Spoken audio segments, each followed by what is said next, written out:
पाकिस्तान का बलूचिस्तान एक बार फिर हिंसा की दहशत से कांप उठा है।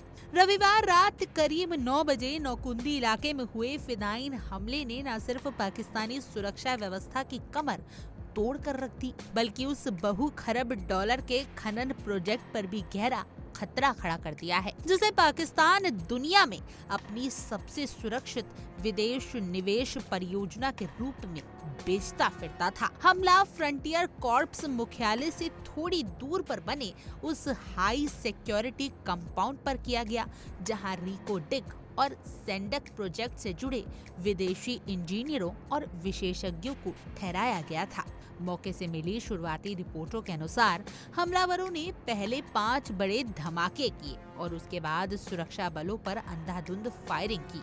पूरी घटना इतनी तेजी से हुई कि पाकिस्तानी सुरक्षा बल संभल ही नहीं पाए। ये कोई साधारण हमला नहीं था, बल्कि एक स्पष्ट फिदायीन ऑपरेशन था, जिसकी जिम्मेदारी बलूच लिबरेशन फ्रंट यानी BLF ने ली है।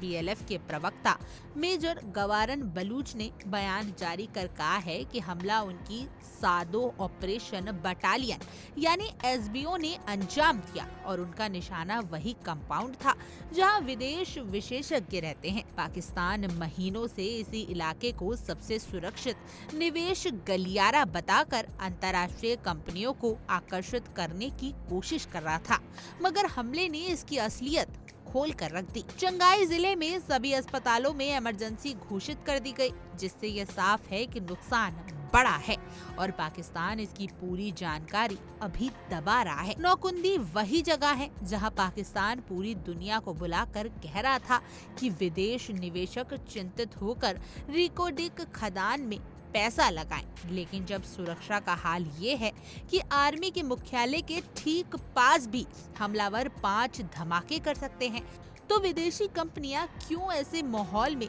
काम करना चाहेंगी? रिको डिक और सेंडक पाकिस्तान के लिए आर्थिक ऑक्सीजन का काम करने वाला प्रोजेक्ट है। दुनिया की सबसे समृद्ध सोना तांबा खनिज बेल्टों में से एक इस क्षेत्र को पाकिस्तान अपनी अर्थव्यवस्था के पुनर्जीवित की कुंजी मानता रहा है। अमेरिकी राष्ट्रपति डोनाल्ड ट्रंप से मुलाकात के दौरान पाकिस्तानी फील्ड मार्शल आसिम मुनीर खुद अमेरिका को इन खदानों में निवेश के लिए आमंत्रित कर चुके हैं।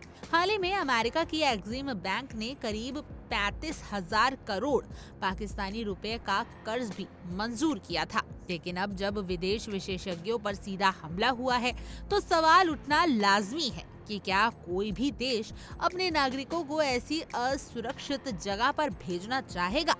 पाकिस्तान के लिए असली विडंबना ये है कि जिस आतंकवाद को उसने 30 साल पाल पोष कर पड़ोसियों के खिलाफ इस्तेमाल किया, वही अब उसके अपने घर को जलाने पर उतारू है। पिछले दिनों पेशावर के FC मुख्यालय पर हुए फिदायीन हमले की जिम्मेदारी TDP से जुड़े जमात उल अजरार ने ली थी। वहीं पाकिस्तान की सेना ने जिन 30 आतंकियों को हाल ही में मारा है, उनमें 2 वही हैं जिन्हें ISI और जैश-ए-मोहम्मद ने भारत के खिलाफ कार्रवाई के लिए तैयार किया था। लेकिन वे बाद में TDP में जाकर अपने गुरुओं पर ही बंदूक तानने लगे।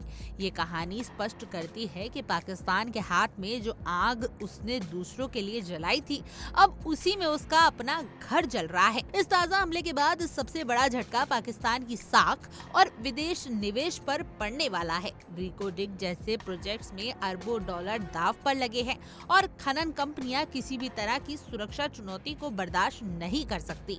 हालात ऐसे हैं कि अगर हमला जारी रहे तो ये पूरा प्रोजेक्ट या तो ठप पड़ सकता है या पूरी तरह विदेशी हाथों से निकल सकता है।